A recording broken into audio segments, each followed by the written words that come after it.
Today guys, we know you can spend as much as you want on a set of golf clubs, and today we're talking about a hollow body club that could be potentially the best of this year, and for me that is the PXG milled 0317T irons. 3x forged. We know what we're getting from PXG, but PXG, we don't always know what we're getting price wise. Obviously we know they do, or notoriously they have the stigma of being an expensive brand, so being a brand that's going to cost you a lot of money. But we also know they put a lot of deals on at different times of the year for you to be able to get an absolute cracking deal when it comes to their clubs. But these clubs today aren't coming in the cheapest. They could be potentially the most expensive hollow bodied irons, but there's a reason for that. And a reason, or one of the big reasons, is not only the looks, but also how they perform. For penetrating ball flights like that. Feels fantastic, good interaction with the turf. But let's get down there now and let's talk a little about the tech in these clubs and how they could help you. So guys, obviously we know not everybody has the budget for these clubs, but if you've been saving up and you really want to get some premium irons this year, then these could be, for me, obviously, the best ones on the market this year. Certainly look fantastic. Forgiveness wise so far, they are fantastic. I have tried them inside in the studio, which we'll go to shortly, but interesting numbers. For me, obviously, when you're going for these kinds of irons, if you're going for hollow bodies, you want to be thinking about what loft is on those clubs, because a lot of the times they are getting stronger and stronger, and that's something we're going to talk about with these irons. Obviously, we want to make sure that you're getting your gapping correct, not only at the top end of your bag, but also at the bottom end. How many times I see people get extremely strong pitching wedges and then don't have something to match in. Let's get down the fairway now. I've just managed to hold on to that. Let's hit them into the green. So if we talk that tech in there, we know we've got the 3x forged head. We know that that is going to give you that little bit of a softer feel. So interesting when you're talking about hollow body designs, we're still getting a nice soft feel. Again, we have the milling on there, so that's something that obviously PXG are known for notoriously. But one big thing for me, yes, we're getting that forgiveness, we're getting some perimeter weight in there. We're also getting the correct flight and feel from, well, throughout the set. So obviously from pitching wedge even up to your 4 iron. This is a 7 iron here, and what I want to do is hit 2 into this green here at Woolley Park. And see front to back dispersion. Again, not a good strike there. I'm going to grab another golf ball to hit. Not the best strike, not the best test of that. But for me, with these hollow body clubs, sometimes we start to see that you may be not so consistent front to back. You might get some that go 20 yards further, and that's a big thing to test when you're in a fitting with these clubs. Can you get that? That's a better strike there. Good interaction with the turf, and that is up on the green, just to the left. I'm going to grab another one now to see if I can hit it pretty much similar to that and see what we get front to back. So one more here. Obviously, we're going to have a look where that first one went. Like you said, I didn't hit that great, obviously, but forgiveness-wise, has it crept towards the front edge? Is it towards that bunker, which, again, from 180 yards out, you would take from a missed strike? It was still pretty straight. Obviously, we've still got a chance of an up and down, but let's see this one. That's a better strike and flight. Exactly the same line as the second one I hit, so it'll be very interesting to see there front and back what it does. But let's jump into the studio first, see what numbers we get with these irons. We're going to put them to the test all the way down to the pitching wedge, and then we'll get up there. So guys, inside here, a little bit of a change of scenery for us for a change. We're here at Workshop Indoor Golf. So local to myself, obviously something down here, 4 indoor bays, and you'll see on screen that it does have an indoor putting green that is movable and a bunker. So a fantastic facility, new to the area. So if you are in the area, do give it a check out. But let's talk numbers now for these irons. So outside, feel fantastic. Again, we know the price is a little bit higher from here, and it all depends on your budget. But obviously, numbers-wise, can I get consistency? That's what we want to know. Let's start with a 7 iron here.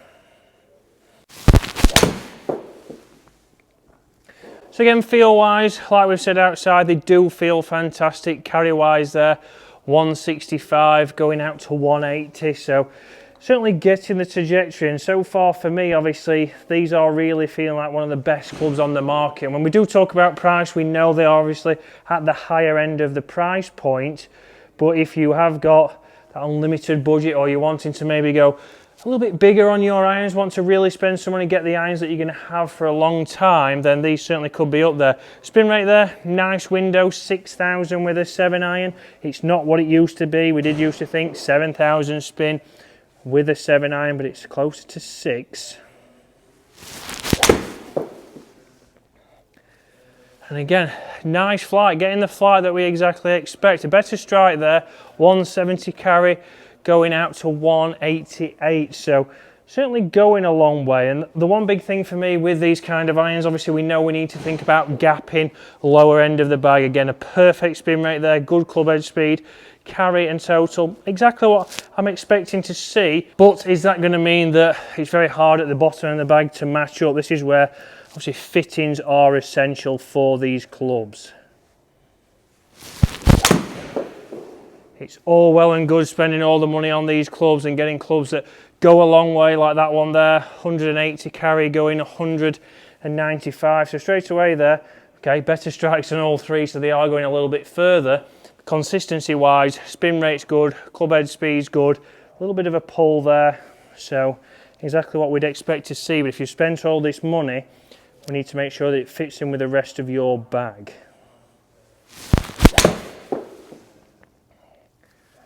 Again, slightly toey strike there, so that'll be interesting. Toey strike drops down a little bit, but I'm still getting out to 180, so forgiveness wise, forming pretty well there, but what's the 4 iron going to do? So 4 iron up now, and again, one thing that I saw from this on the golf course was certainly that it does look a little bit thin over the top of the edge. Compared to other irons in this similar kind of market, we do get a little bit of a thicker top edge, and even for me as a PGA pro, it does give me a little bit more confidence, but I have felt like I've struck this exceptionally well.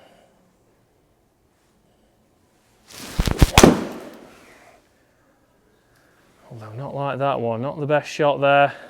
175 carry, running out to 192.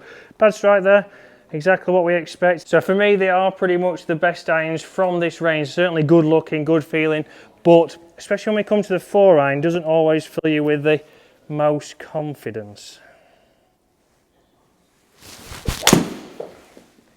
See there, a good strike, good launch, good trajectory on there. 200 carry going to 225, so pretty much the number I'd like to see there. But for me, is that easier to hit than something like the P790 or the P770? Maybe not. Again, that's just over the golf ball, maybe not filling me with as much confidence. So let's go one more.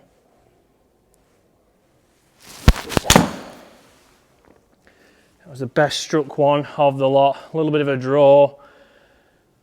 Just 210 carry going out to 230. You can see certainly there from slightly better strikes we are getting some deviation front to back. So although they look fantastic, feel fantastic, for me I'd have to get used to that. Again, spin 3,700, that's good for a 4 iron, but for me maybe doesn't look as comfortable as something else that I could have as a 4 iron in my bag. Right, one club that a lot of people don't test and overlook is the pitching wedge as part of the set. So pitching wedge, here, I want to test that. So today we are on the GC Hawk down here at Worksop Indoor Golf. So thank you very much to Dave for letting us down here. We've done a couple of videos down here with a couple of guys that I've been down just having a game with. So again, you can play all the games on here. You can come down for gapping.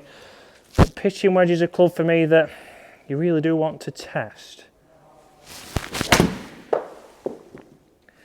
And the reason you want to test this is because this is a scoring club. Is it going too far? Have you got a bigger gap? For me, they're carrying around about 138. Let's see when it comes up. It's gone 150, carried 138. Spin 9,000, so very good on that kind of shot. Club head speed right up there. But for me, is that going to be too far? Is that going too far? Is that losing me that little bit of control? Because from there, obviously, then down to my 52, my 56, potentially my 60, is there a lot of fiddling to do? And this is where, obviously, when you're using a club like this, if I want to now hit a 100-yard shot or just over, can I control that with this loft? 108 yards carry, running out a little bit further than I'd like, but let's look at the spin. Has it drastically dropped? Again, 7,000, so it has dropped down a little bit from there. Even then I would be expecting around about 10,000 spin. That is just again to help you get control. You can see there that it's carried 109 but ran out all the way to 120. With a different club, with a different loft, would that help it out a little bit? Is this a little bit too strong? Let's try one more. So I felt a good strike there. It's straight down the line. Landed at 100, running out to 112. So running out further than I would want it to. Let's look at the spin rate. 7,500 again. So very interesting there, guys. Let's get back out on the golf course. Let's hit some scoring irons into the greens and start to see how we can control that. Is it stopping a little bit closer out on the golf course to help us lower our scores? A fantastic looking iron, feels fantastic, but for me, maybe, are they going a little bit too far? So guys, obviously interesting numbers there inside, certainly for me at the bottom end of the bag, which we're going to hit a few more shots in shortly. Can I control it? I could a little bit obviously in there, but it's really something that you've got to look at when you get him fitted.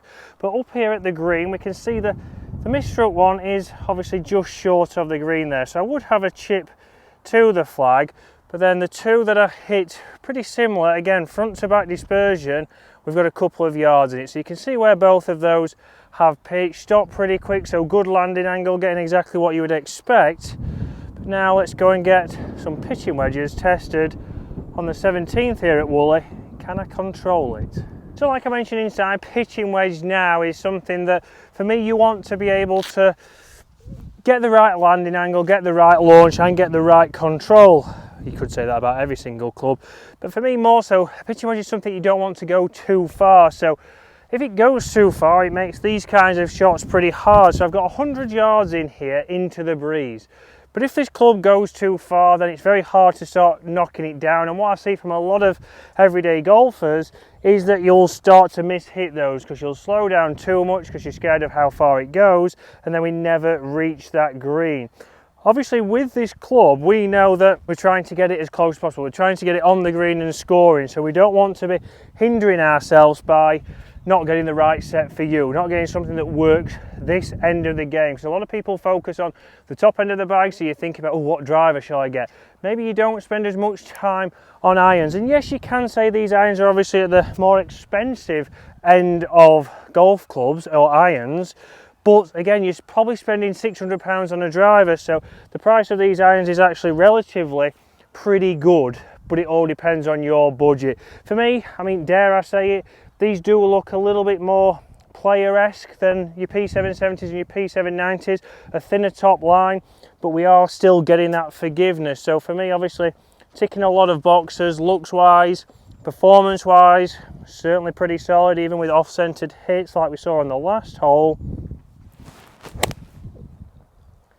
And for me there, just coming up short. So a pretty good shot there, obviously interaction with the turf, a little bit heavy if anything, and that did just come up short. But again, is that me trying to feel like it's a little bit more fiddly than it should be with this club? I know I can hit it a reasonable distance, but that could again just be my technique, which it is.